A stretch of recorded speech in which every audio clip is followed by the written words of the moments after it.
di tengah-tengah kita, lebih utama dari segala sesuatu.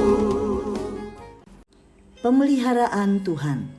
Engkau dapat minum dari sungai itu, dan burung-burung gagak telah kuperintahkan untuk memberi makan engkau di sana.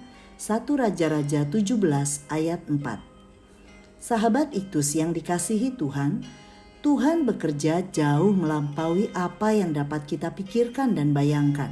Sekalipun kita hidup di tengah kekeringan dengan tanda-tanda kematian di sekitar kita, tetapi orang yang taat dan mengandalkan pertolongannya akan tetap terpelihara. Tuhan mengetahui hari-hari orang yang saleh, dan mereka akan menjadi kenyang pada hari-hari kelaparan. Mazmur 37 ayat 18-19. Nantikan pemeliharaannya yang unik. Tanda-tanda kematian. Keadaan itulah yang dialami Elia. Anehnya, Elia tetap hidup di tengah kekeringan yang dahsyat. Yang lebih mengherankan lagi adalah datangnya burung gagak itu. Biasanya burung ganas ini datang untuk mencari mangsa, tetapi kali ini ia justru datang membawakan makanan untuk Elia.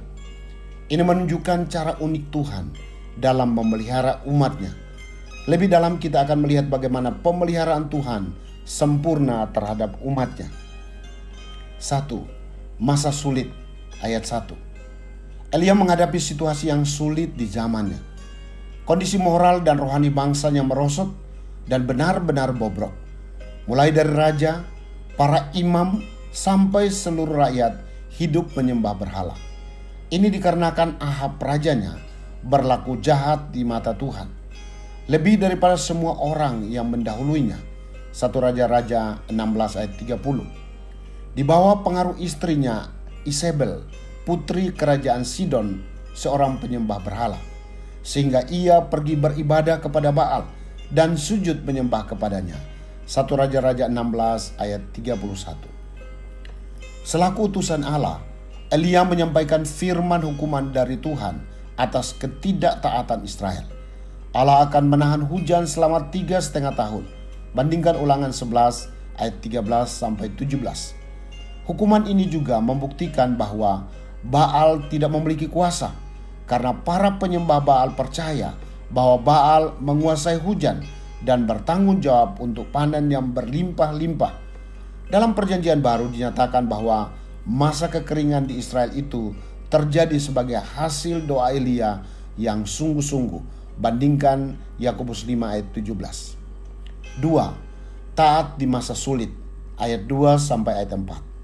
Saat dalam kekeringan, Tuhan memerintahkan Elia untuk pergi dari tempatnya dan berjalan ke arah timur, tepatnya di tepi sungai Kerit, yaitu di sebelah timur sungai Yordan.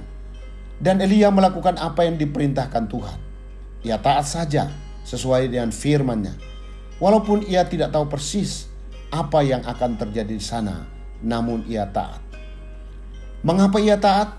Karena Elia tahu persis bahwa Allah menyertainya. Segala jalan akan dibuka untuk kebutuhannya.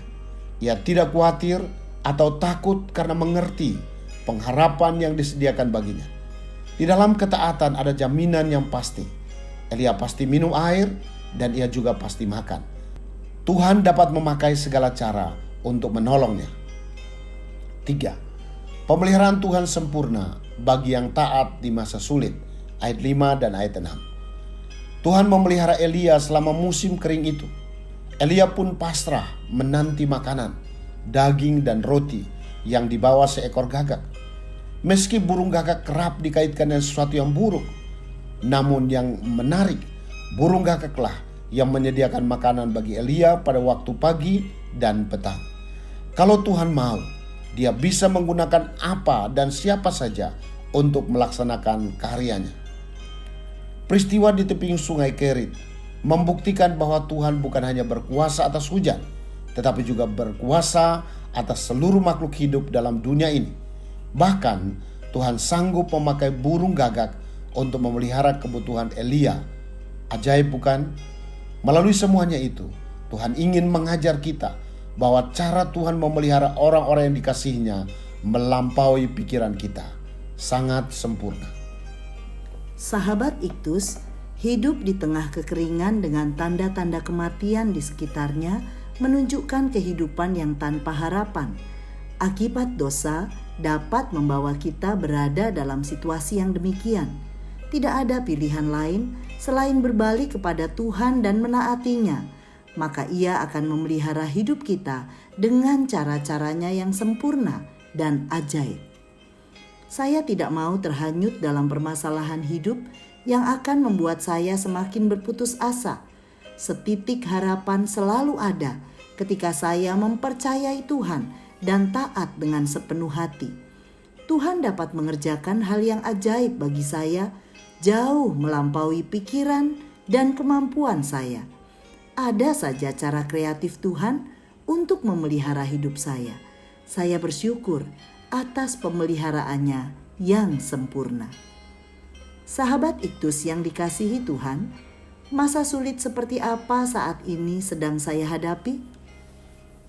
Dalam hal apa saya masih belum menaati Tuhan dalam menghadapi masa sulit ini? Bagaimana cara Tuhan memelihara saya hingga saat ini? Dapatkah saya setia mempercayainya? Tuhan Yesus, di tengah musim kering yang hebat, saya hanya mau taat saja kepadamu, karena Engkaulah yang mengatur segala sesuatu baik dan indah. Bahkan caramu memberkati saya sangat jauh melampaui pemikiran saya. Engkau dapat mengirim burung gagak untuk memelihara hidup saya. Bahkan Engkau pun dapat menjadikan saya burung gagakmu untuk membawa berkat bagi orang lain. Terima kasih karena Engkau telah memelihara hidup saya sempurna. Amin. Taat saja dan Tuhan pasti memelihara. Kristus ada di tengah-tengah kita, lebih utama dari segala sesuatu. Kristuslah yang harus ku beritakan hingga datangmu